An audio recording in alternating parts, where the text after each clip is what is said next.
Ugotovili so, da je okrog 70% delavcev, ki že prihajajo na delovno mesto, tisti, ki delajo na soncu, že dehidriranih, se pravi, da nimajo zadosti vode v telesu, potem se pa začnejo zaradi težkega fizičnega dela in vročine znojiti in pri določenih delih izgubijo tudi po 10 litrov vode na šiht.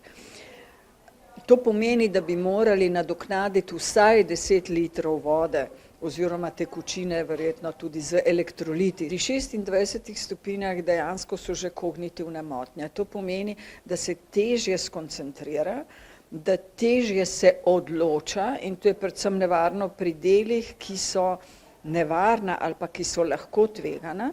Zato je nesreč bistveno več.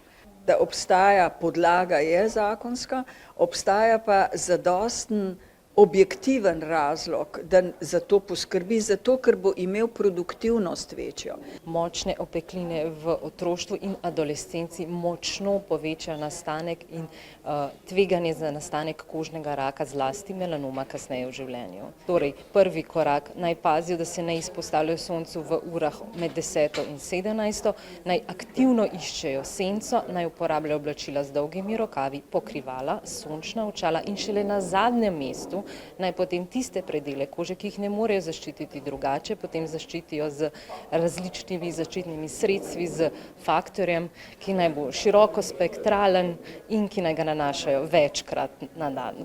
Bi pa dejansko 80 do 90% kožnih rakov lahko preprečili, če bi se zaščitili oziroma izogibali sončni izpostavljenosti.